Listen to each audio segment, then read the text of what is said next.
1 minute early. That's unheard of. Hey, I'm Sean. This panel is the art and science of craft cannabis, family farms, art and science of the cannabis experience.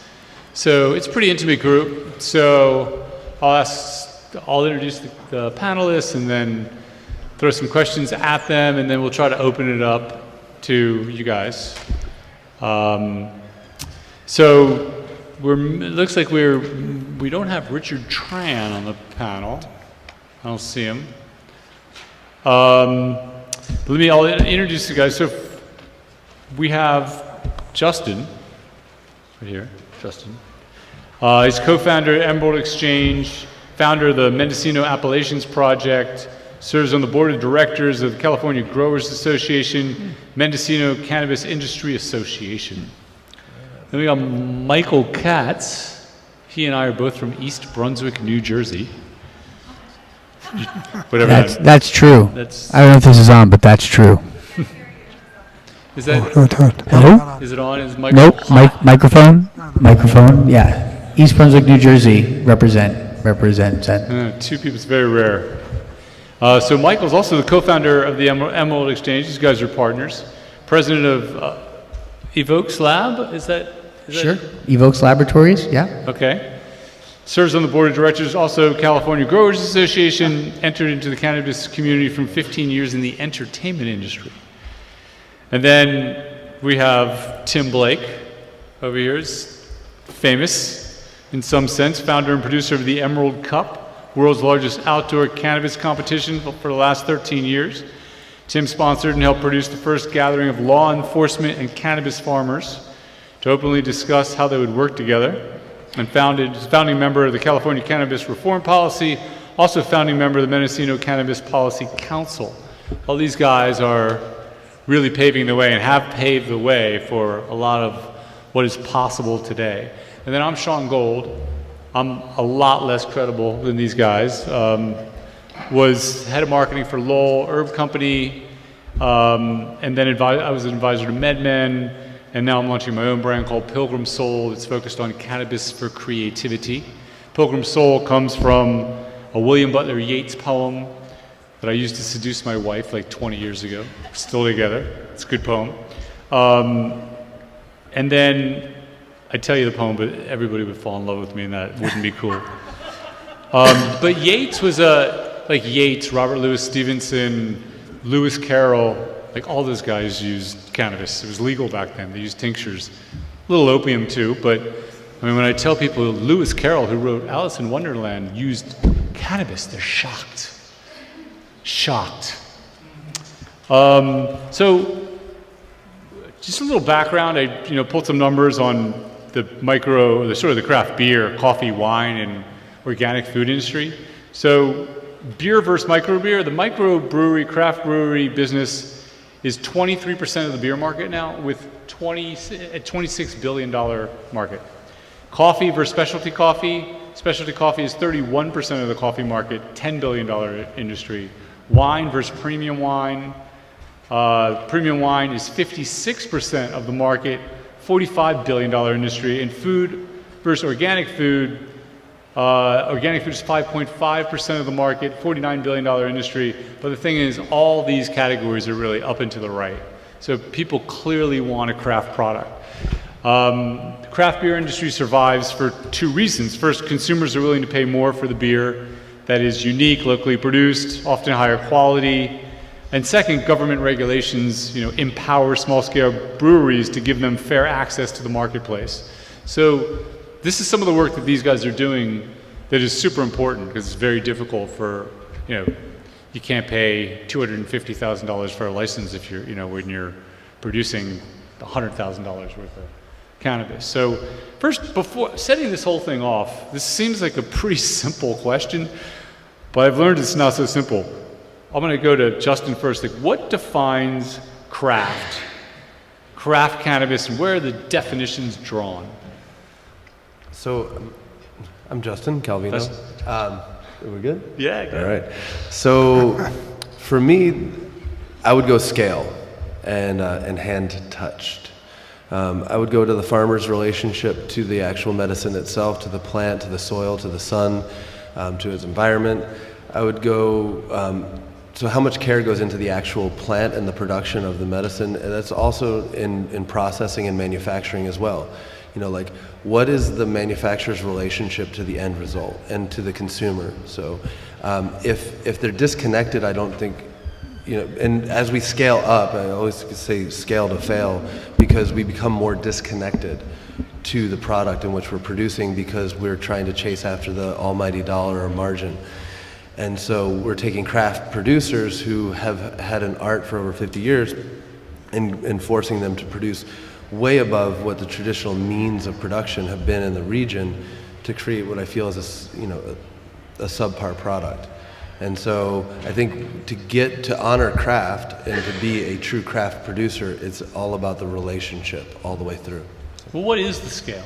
Scale, I mean, so we're regulated to, in a lot of places in the traditional producing regions like Grass Valley, Mendocino, some places in Humboldt, it's like between 22,000 and 10,000 square feet, so 10,000 below generally in most of the producing regions. And then, then they'll allow us sometimes up to so it's like a quarter acre to half acre. And even for that, that's, we were traditionally producing somewhere around between like 2,500 and 5,000 square feet. And that was our big deal because we were trying to hide from helicopters. So, it's like what we do. Like, you hear a helicopter, mom takes the kids, gets out of the driveway, and we get into the woods. And you can't hide the plants because they're growing in the ground. And so you don't want to have a 10,000 square foot grow on the side of the hill. And now that now that we're allowed to, we're kind of forcing ourselves into that. But yeah, so I think the 10,000 square feet is a stretch for a lot of us. Anybody have any points or counterpoints on, like, if you go, like, let's say you grow great weed, you touch it with love, you rotate your crops, you have a good relationship with your wife, and everything's great, but then you go into 30,000, 40,000. Are you like, did you graduate out and you can't call yourself that anymore? Well, that's the big discussion right now. We were talking earlier, is like, when do you cross that line? The person who won most awards at the Emerald Cup over the years was a guy named Derek, and he hand watered his plants while he prayed over each one. And at some point you can't hand water and pray over each plant.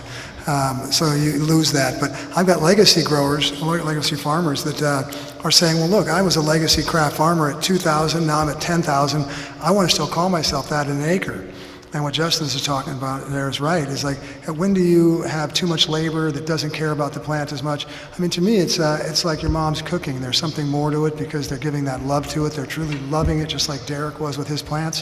And when you get to the point where there are people that are doing jobs that don't care about it, they're there for the work, it becomes very difficult for that love to be transferred in the same way. So I'm not sure exactly what that size is, because we're going to find out, but I've got people that like to still think they could be a craft legacy farmer an acre. There's a lot of dispute over that once you get above 10,000, it becomes very difficult, as Justin and all of us know. When you start doing 10,000 square feet, that's a lot of square footage to really give a hand tending to. Sure, and I think that, I want to draw the analogy to when a band that someone loves starts, they start small and then they start to play larger venues and their music changes because they're trying to play to a different audience. And I think the key with the craft is, in addition to just enabling the plant to reach its fullest expression in this kind of small, cared for environment, is if the product changes when scale increases, then the product can no longer be called craft. I mean, and I think that by having benchmarks of quality and identifying these things that really contribute to the overall the cannabisness of that cannabis that we're trying to call craft, it has to be an ongoing conversation, but ultimately the result of that flower is going to be the decider. By the way, Michael is a master of analogies. I've known him for maybe a half an hour, and there's been 10 really great analogies. I'm sure we'll hear more. So I got one more question about this is, can you be an indoor craft cannabis creator? Can I take that one? You can start it. Oh, I would love to. So I've always believed that you can have craft indoor for the same reasons, right? It's like you have really, really, really good indoor farmers who grow in about 500 to 1,000 square feet. They're badass. I know. They work in the market. Their stuff sells immediately. It's still selling for way higher than the commercial indoor. I've seen commercial indoor going on the market for $1,600 a pound, while the craft indoor from Northern California is still going for $2,600. And it's like, and you're watching, and because they go in every single day and they love on the plants. Now, because of prohibition, they got to go inside. And then on the North Coast, where we're from, or where I'm from, it's, we have, 200-foot redwood trees, blocking our sun. And so, so having a shed out back is what you get to do in our area. It's, and that's how you pay the bills. It's like you have, everyone, even grandma has a 4-lighter in her backyard. But I would say that there are ways to enhance the connection to the elements that when we're talking about sun-grown cannabis we think of as craft. Like, there's the ability to use soil indoors, there's the ability to reclaim water, there's the ability to use solar power to offset energy usage. I mean, the designations for what are those qualifications have not been set yet. I think those are qualifiers for responsibility, not necessarily craft. Because you can, and that was my next. So because you can be a responsible cultivator and not be a craft cultivator. Sure. at a 600-acre scale. You could be dry farming in in an alluvia flat somewhere and just keep on going down the river, and that product could be crap, but it could be done as with no water. So sustainability is preferred but not required. Sustainability isn't a marker for craft. Not even close, because that's the problem we got into with the Sun-Grown Commission, and here's where I start. Here's where I start. You had this group of sun-grown farmers going, oh yeah, we're sun-grown farmers, oh great, and then you had these Imperial Valley farmers, you had these Santa Barbara people coming in with these 30, 40 acres of cannabis, and saying we're sun-grown farmers, and it was like, that didn't make them small, that didn't make them craft, that didn't make them responsible. Scaling at 40 acres versus running a 1,200 square foot indoor, I don't know which one you could see as more responsible, especially if you're going onto virgin land and tearing it up to put in a new crop, water extract, like the whole nine. So it's apples to oranges.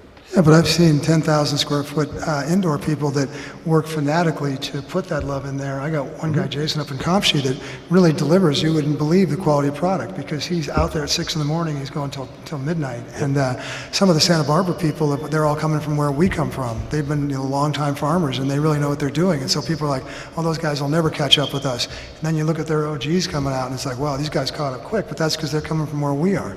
Yeah. So, in the cup, we've always said that 80% of the product, for the most part, isn't that good. Most outdoor farmers up in the Triangle and throughout California, for a long time, didn't have to grow a very good product. They knew if they waited till the end of the summer, it'd go East Coast black market, and they'd make good money.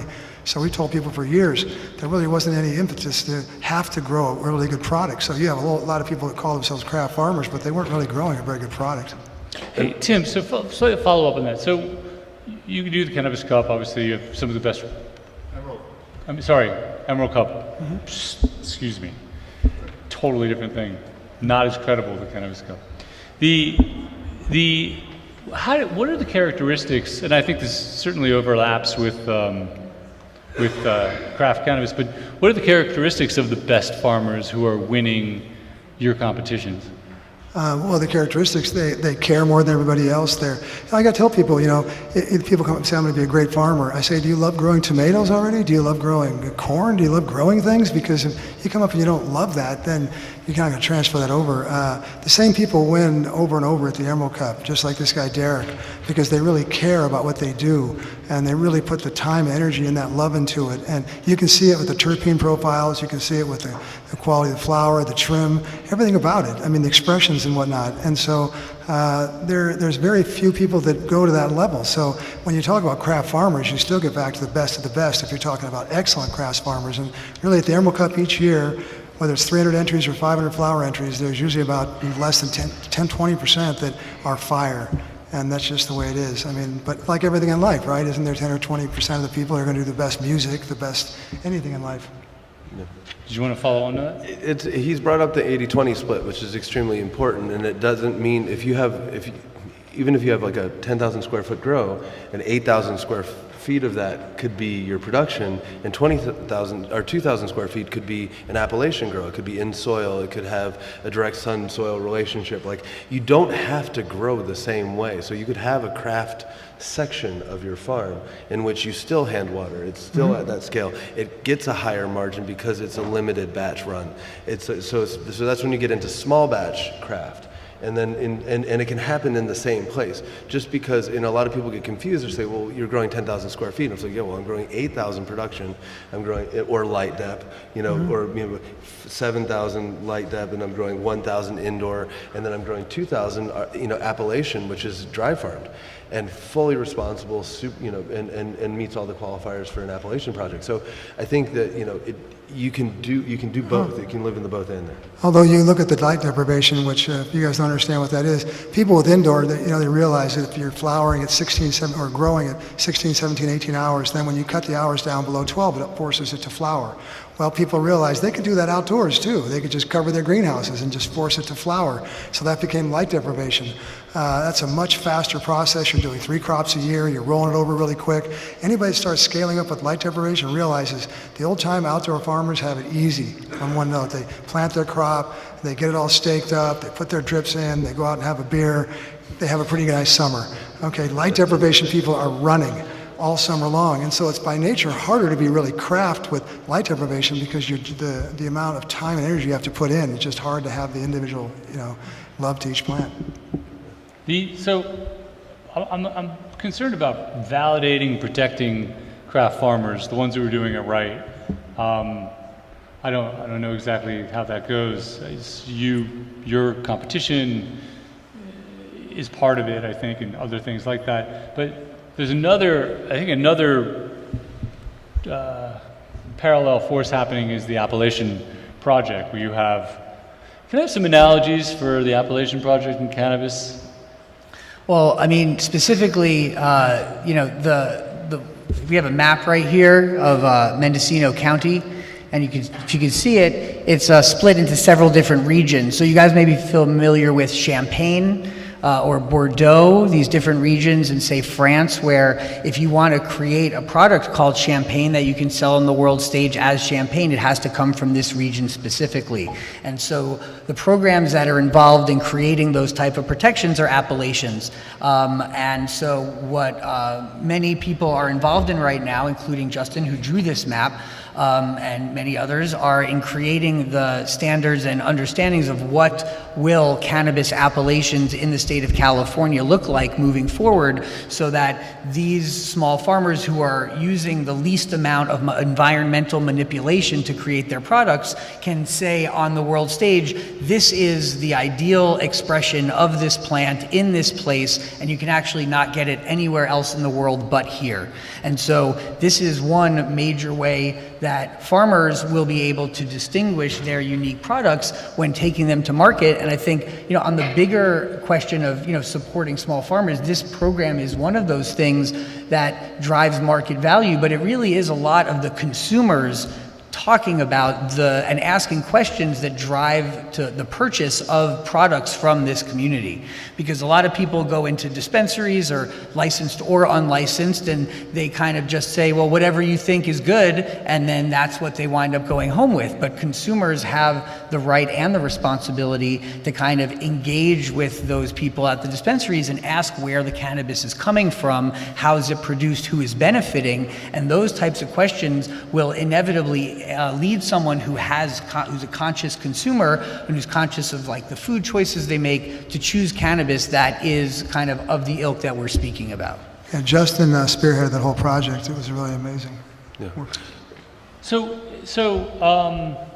with the Appalachians Project, so if you grow, let's say Mendocino, if you grow there, are you automatically in that category, or do you have to meet specific requirements of production or quality to be anointed as? There's a baseline standard.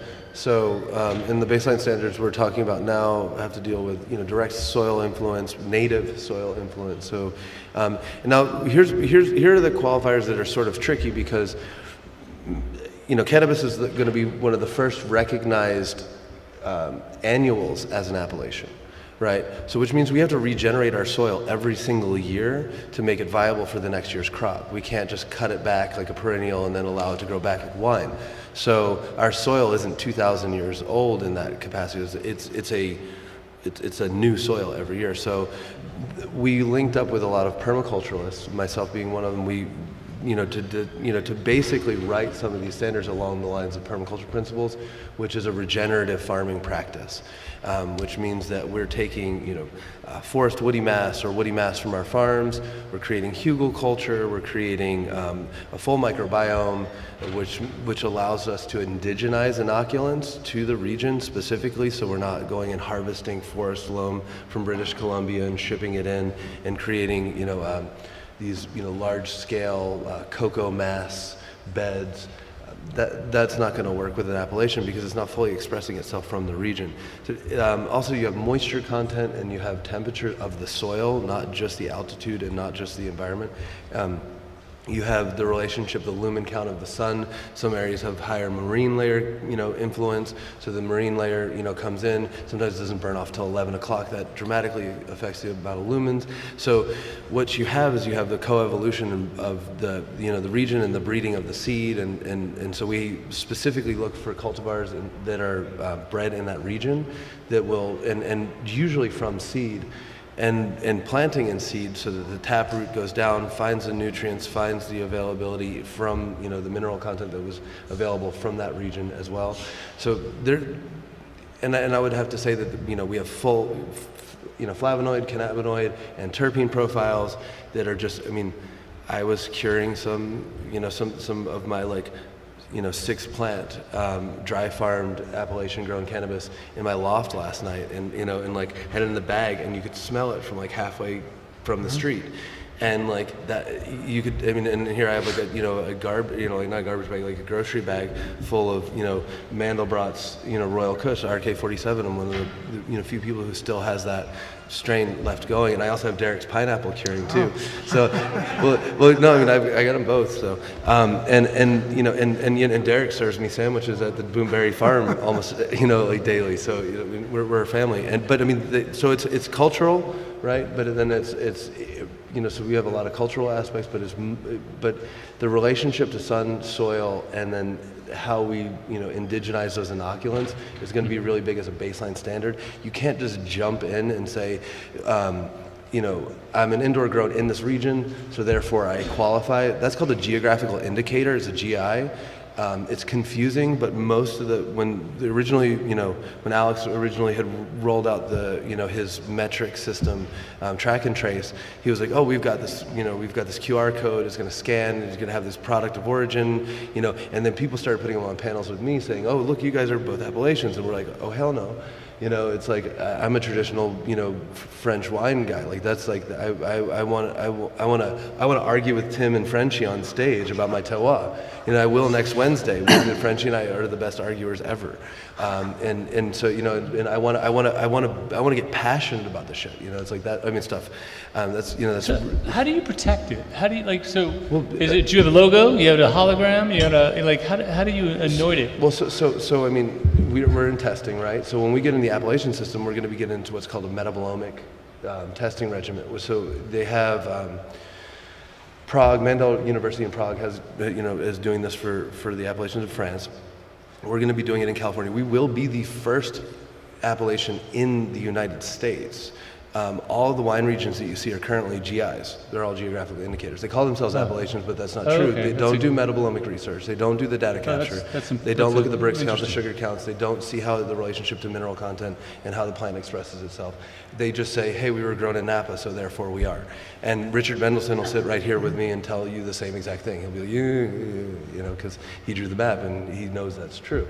So when we have a metabolomic expression of the plant and the cultivar to that region, we'll be able to designate it as an IP, and then we will petition for IP protection for that region. And once it has that IP protection, no one else can get it. So no one else, it becomes ours. And then those margins belong to the farmer and to the land and to the community, and not to a corporation or not to some weird dude in a law office. That's ours. And so then we get to start allotting batch sizes, through an AOC, an Appalachian Day Origin Control Board, which will be assigned per Appalachian petition, and then you get to, then the real magic starts. Then we get to hold ourselves like we have 100 pounds of this, that's it. And we get to charge $4,000, $5,000, $6,000 a pound. Well, I'd also like to point out that while many of these things are desired, there is not, that standard has not yet been set. You can dream it. And you can definitely dream it, and we can work towards that standard, but it is important to realize that in this highly politicized environment that we live in, obviously someone is, educated as passionate as Justin, there's going to be someone on the other side who's trying to, take advantage of what this could be in the way that it is, you mentioned, with the wine, and say, well, let's water this down so other people can get the benefit from it, even if they don't really have the claim to it. And so that process is still ongoing with the state, and we encourage people to get involved with the Mendocino Appalachians Project and Origins Council, and just going to the state and talking about the importance of keeping this appellation designation very, very specific, so that we know that we're creating the most unique product in the world, as opposed to some watered down version. And this is going to be a very small fraction of the market, though, when you really look at it, because I used to argue with Ed Rosenthal, and he used to say that once this goes legal, you guys are wiped out. You're up there in the mountains, you have no topsoil, it's all clay, you have no labor force, you have no homes, you have nothing to really build a market off of. And he was right. I argued with him, and then I went back and apologized years later. So you're like with light deprivation, how do you get appellation with light deprivation? Because it's 3 crops, it's covered. What's the difference between Santa Barbara and there in some extent? And you get to large scale. People weren't growing in the valleys in Mendocino or throughout the Emerald Triangle because you got arrested there. We were all up in the hills hiding out under the trees. So it's a whole different world now, and the way they're making it with the water board, and what he said was with the water board and Fish and Game, is that 75% of these farms are going to have a hard time ever getting permitted because they're on steep slopes, they don't have the access to the water, they're really not built for commercial farming. So this is going to be a small niche market that will get really good prices because there's not going to be a whole lot of it. I mean, as we move on. What Michael's talking about is that a lot of these larger farms in the valley, they're now going to move up into 1 to 10 acres, want to be able to be designated for that too, even though they're going to be doing a lot of light depots and large-scale agriculture. So that's what we'll be seeing. I mean, there's even indoor proponents who have suggested that there be indoor appellations, which is the, which, to Justin's point, geographical indicator. I believe there's a city of origin that will go beyond the county of origin. So there are mechanisms that are being designed so people could be like, yeah, hey, we grow the best stuff in a warehouse in Long Beach, and God bless everybody who's having that competition. That's not the appellation conversation if we want it to be recognized at the international level as a true designator of quality. That makes sense. So I want to switch a little bit to sort of the economics of craft cultivators.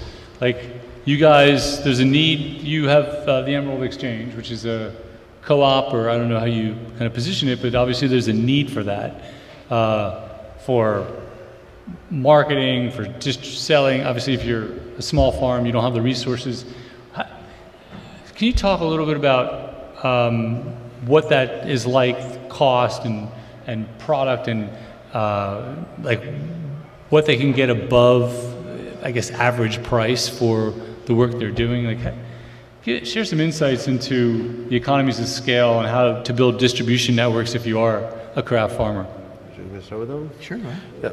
So when we built the Emerald Exchange, and Tim had thrown the first cannabis farmers market in Laytonville, and I was like, all right, Tim, I'm taking this one to the coast, and we took it, I was like, this gets to happen for everyone, because what we need is a direct-to-consumer facing marketplace. When this goes into retail, if the farmers aren't at a market, then we don't get those margins. And I'm a small scale food producer. I know that for selling to institutions, I get 80 cents to $1.50 per bundle of kale, which if I'm at a farmer's market, I get $3. And my kids get to have fun bunching kale in front of a bunch of people. And so we get our community. I think our first market, the kids were all pressing apples out there. Oh, yeah, and, we had the apple press. Yeah, we had the apple press. Yeah. So so basically, like that connection to your farmer, that connection to your consumer is paramount to craft. But it's also, those margins belong to the farmer, not the middleman. And if we give more access for the farmer to the consumer, then it gives us more of a chance to get a leg up. You know, when we sell wholesale, we're scraping by, and then we're praying for it. And then the 80-20 split is really good, though, and that's a really good marker. It's like, let's ship 80% of our stuff down to a distributor, and let's take 20% of our stuff, let's jar it ourselves and do a direct-to-consumer marketing. I'd say that the thing that's made it hardest for craft product to get to market has been legalization. The implementation of Prop 64 created a tiny number of retail outlets that are licensed. And so when you have the farmers who have been doing this for generations and who have put their necks on the line and gone out and gotten licensed and say, okay, we're going to follow these new rules that you're making so that we can participate in this industry that without us would not exist. Now we're going to follow your rules to participate. And then when they do, they come into a market that has been dominated by big money and, you know, created a really bottleneck situation in getting small batch product to retail.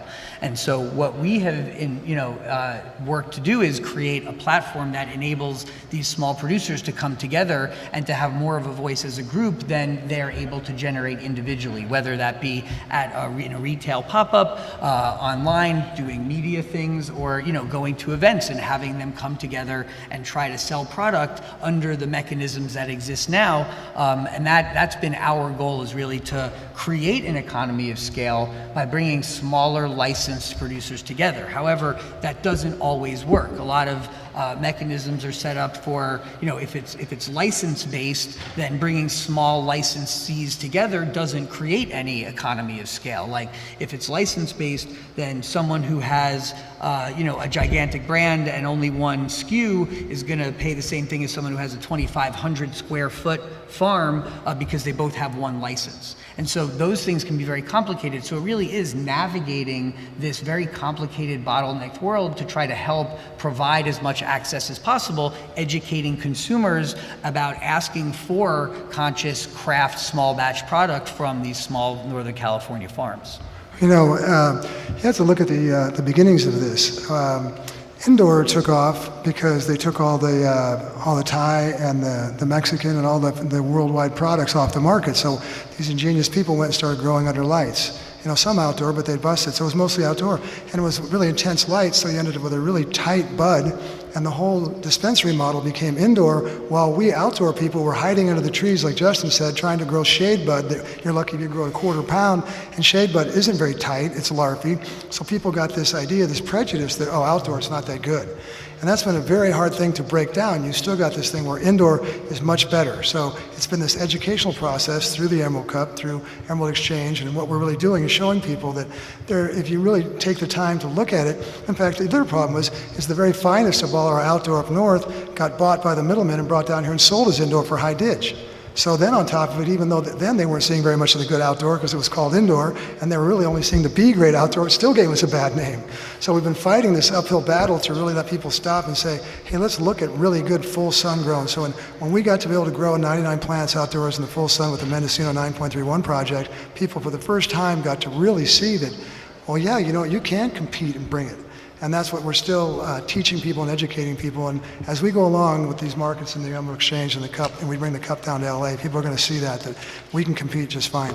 And it happens with the experience of any individual person when they're given that opportunity to learn about the process that creates this craft cannabis, especially from a person who has created it, and then they experience it, that changes their entire relationship with the plant. In the same way that, you know, there are people who go to vineyards like they don't sell their wine, they only sell it to private members, people who've actually been to the vineyard. Like that whole model where, you know, wine is special because the rain comes in at this angle and it only gets this much light, like all of those things overlap into cannabis completely. And so educating people about those relationships and saying, if you're not asking the same questions that you ask about your food and you ask about your wine, about your cannabis, then you're actually limiting your experience of cannabis because you're not necessarily getting the full expression. Another amazing analogy I just want to add, by the way. Hey, so if I'm a pre-roll, small pre-roll brand and I want to put like great cannabis in my product, what's the best way to source and evaluate craft cannabis farmers? Are they are they still kind of slightly underground because of, or do they want to be brands, or like how do we find, are there directories? Well, I'll start by saying this. I would say call us at the Emerald Exchange. I thought you might say that. We are, because basically it comes down to legitimacy, and we've been, and Tim has been creating this community of people who really know what they're doing, and there's a lot of people who will say that they know what they're doing, and there's a lot of people who know what they're doing, and it really is having those relationships, being able to make those connections, because the truth is that many small farmers who even want brands are also interested in co-branding and collaborating with new people who are coming into the space who want to consciously source from the pre-existing community.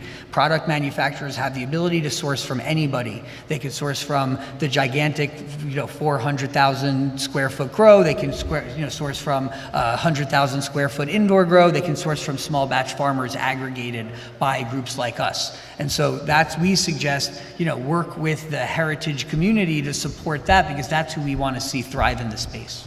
Yeah, and I would, from a consumer level, it's not a business level, but from a consumer level, ask your dispensary, kind of demand small batch craft products from Northern California. As I say, that's what I want. It's a heritage region, it's a heritage growing region. That's where I want it from. And secondary, go to a distributor. And then say, this is the product I want. We are all the time just shoving our product down distributors' mouth because it's a bottleneck at the BCC. So we want the product off our farm and into the market. And so a lot of times our product is sitting in some distribution warehouse waiting to be sold. So. I'm gonna open this up to questions if anybody has any. You were first. I'm in the educational content marketing side of things, and I'm starting to see this phrase about behavior reactions to estate growth. Mm-hmm. It just seems like a marketing term.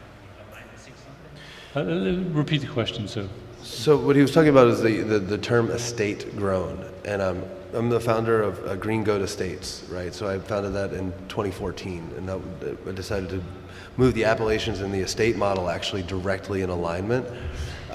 Where it's gone from there is sort of, is going to be going between the GI and the appellation system. So it's like no one is policing protected terms as of this moment in time, and that's what's really important with the GI versus appellation is like what is the protected term around, and what are the qualifiers around sustainability versus versus appellation versus origin, right? And not saying anyone is right or wrong, but just make sure you stay in your lane.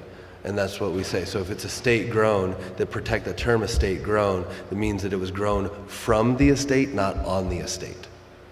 Does that make sense? Yeah. So grow from the region, not in the region. So so we say the word of, and it's more poetic.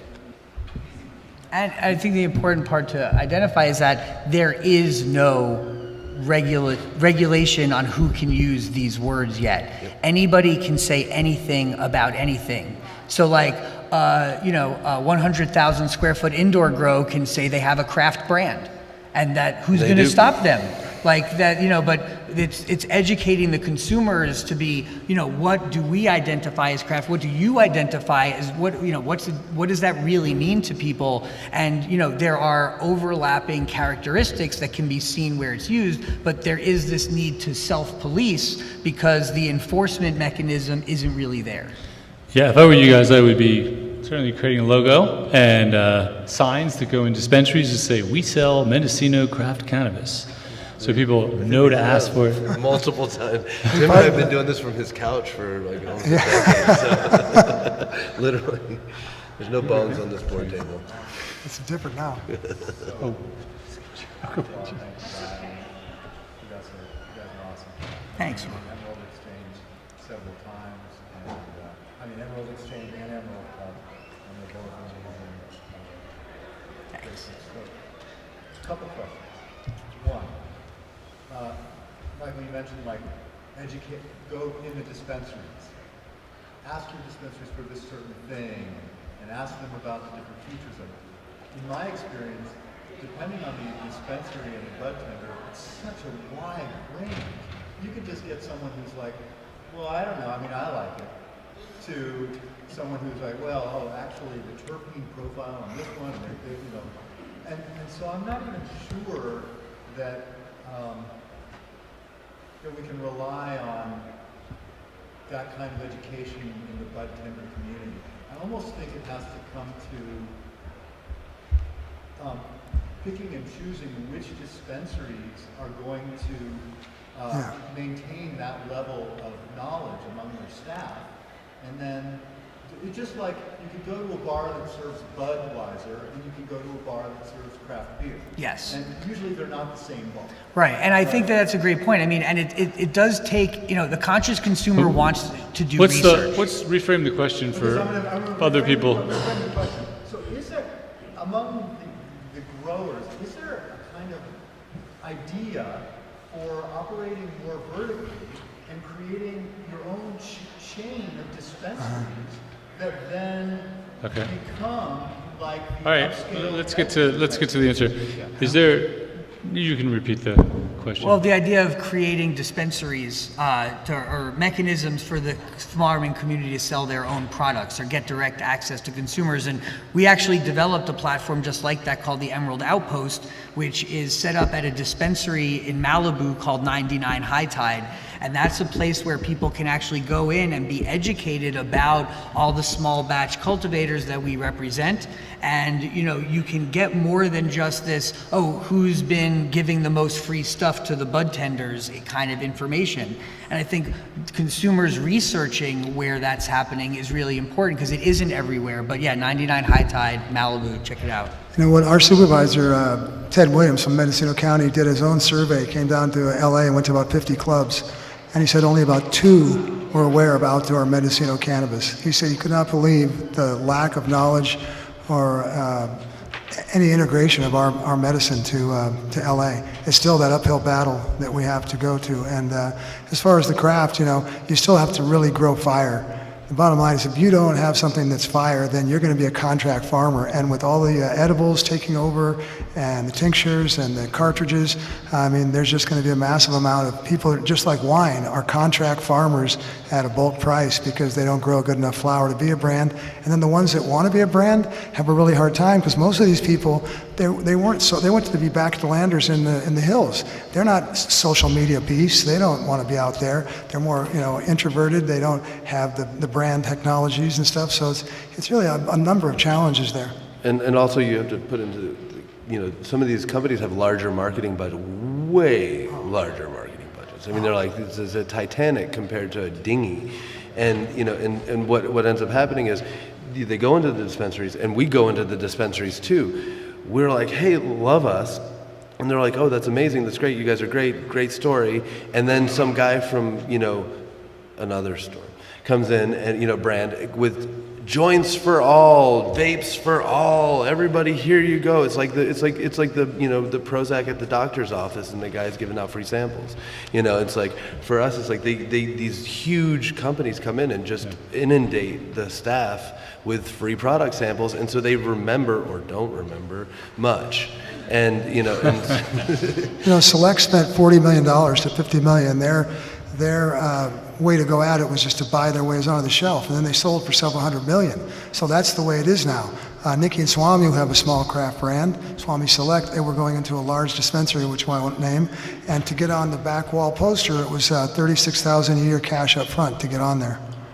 Okay, so how does a small farmer compete with that? Are we going to take one more question? Right here?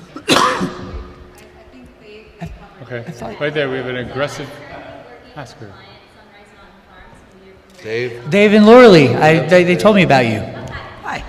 So one of the problems that they have been facing is that they actually had to sell in bulk in order to survive because of all of the licensing costs. And so to that point now, they are able to have affordable flower in the market. And so you have to close the gap between Humboldt and here in Los Angeles. And a lot of people here in the county, they are becoming more conscious about the things that they smoke. And so you introduced me, and now I'm kind of being that sort of connector. So my question to you all is, does the consumer now, and I understand there's two different consumers, medicinal and recreational, does the consumer care more about taxes or do they care about Appalachian Mountains? well, okay, so it's not the Appalachian Mountains, but it is but the system, they do care more about quality product. I mean, that's what they mean. The Know Your Farmer movement is huge. And the ones that don't know, even if they're educated, don't want to know.